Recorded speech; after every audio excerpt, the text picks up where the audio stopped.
Okay, guys, sorry about that. There was obviously something not working properly with my computer. I had to reboot the computer, and it definitely didn't enjoy whatever was going on. So let me just turn this back off. So the good news is, for some reason, I can't actually see the live stream. So please let me know if it's not working, if possible. But Uh, it didn't delete anything.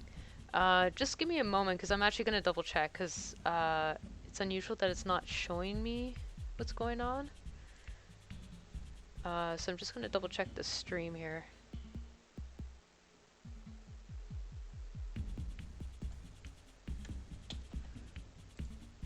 Okay, I just need to check it quickly.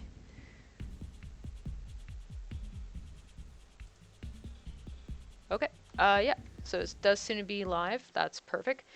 Um, so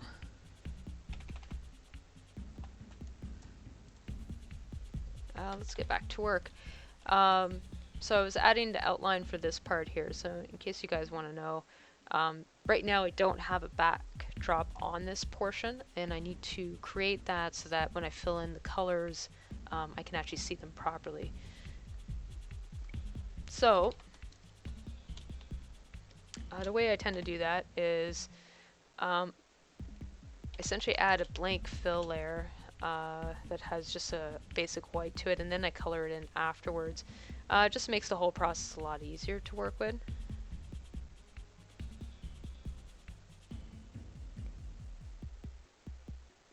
Because I do find that for colors you have to actually play around with them quite a bit anyway. So having it on these separate layers just means that they're isolated, and it just makes it a lot easier to work with.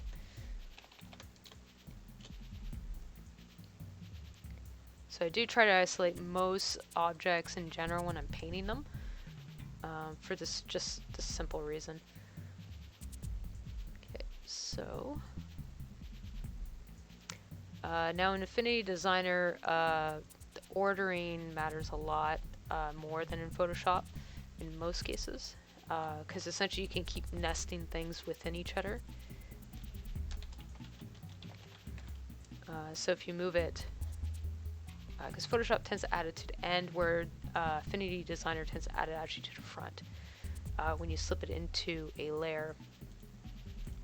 So it's actually a good idea to move it below it so that when you move it within the layer, you actually have it closer to the back if you need it in the back. Okay.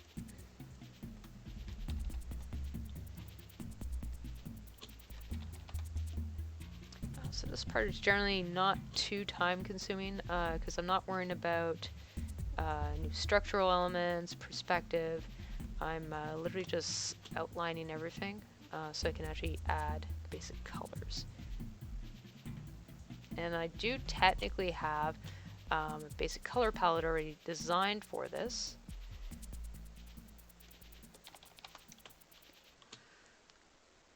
Now, although I've added also most of the information in this, I haven't yet added in the texture effects or any of the grittiness that a city like this would probably have.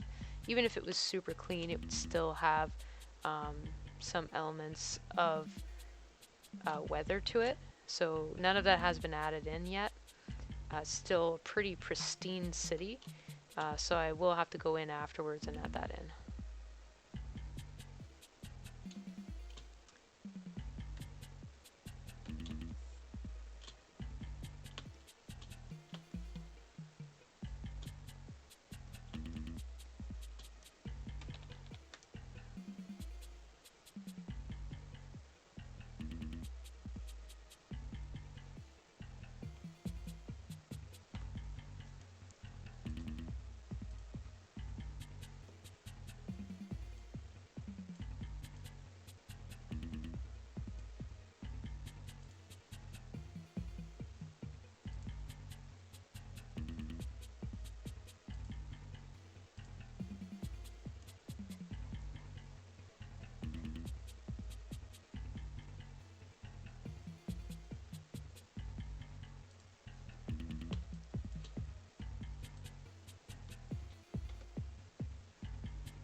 for elements all the way in the back, it really actually doesn't matter what the shape is behind it, because essentially it's filling up the whole area, especially in this background here.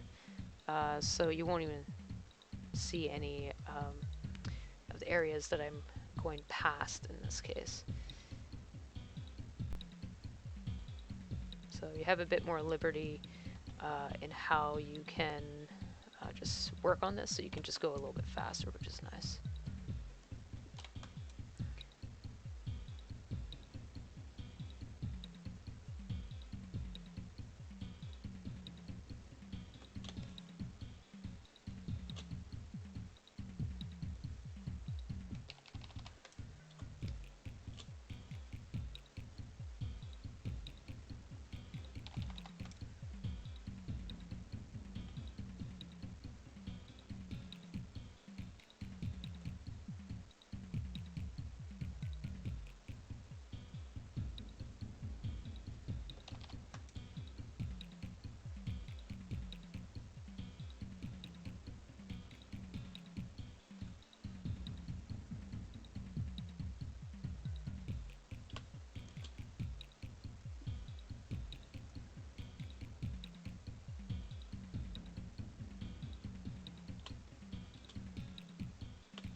Okay, so really the only gap that's left is here. Everything else has technically been filled out, and that's the one area that there will be actually some sky showing in this case.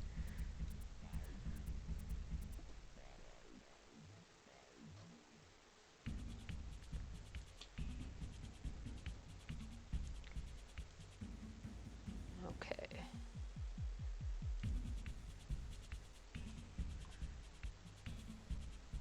Actually just gonna go ahead and group a bunch of these layers just so I'm not dealing with as much stuff.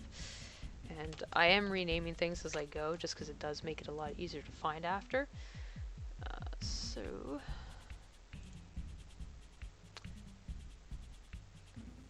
let's see here.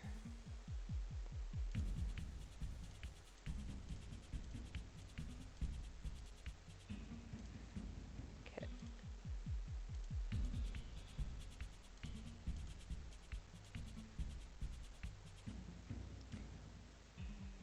Alright, so for the foreground element, I already have a rough color. So, I'm actually going to go with the lighter color in this case.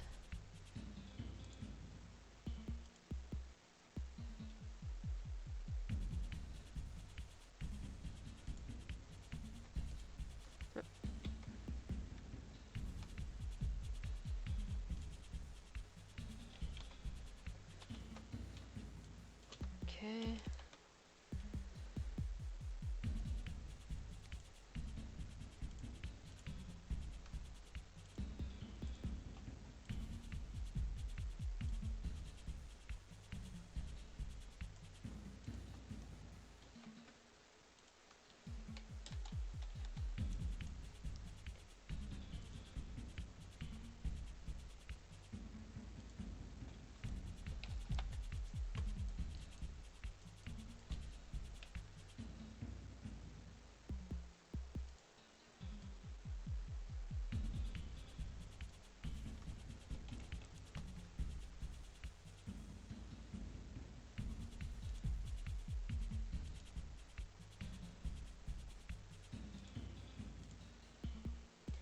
Okay, and just looking at it, I can tell that the foreground element actually needs to be darker.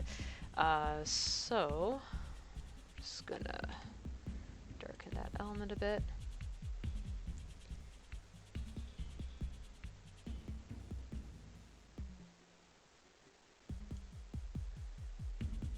This one I may need to make a little bit lighter. Okay, yep.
So I'm definitely going to have to add a lot more variations in the colors in just a moment,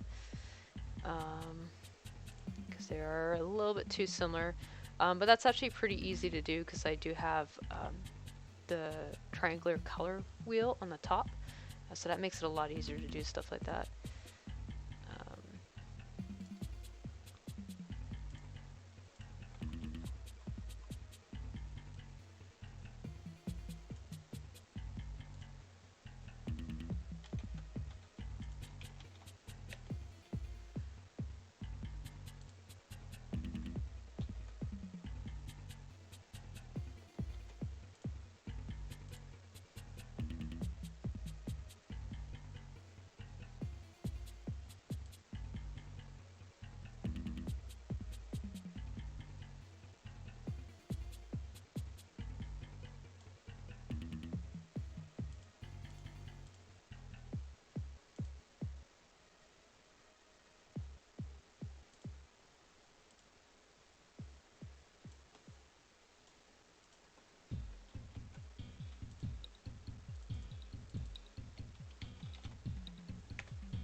Okay, so in the elements that are actually closer, I do want some warmer colors, but as I'm receding, I actually want some more of a bluish tint to go into it.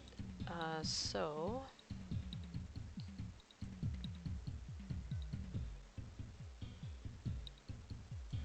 I'm just gonna change some of these a little bit.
Okay, so now I have enough variation between the colors. I have a lot more to work with.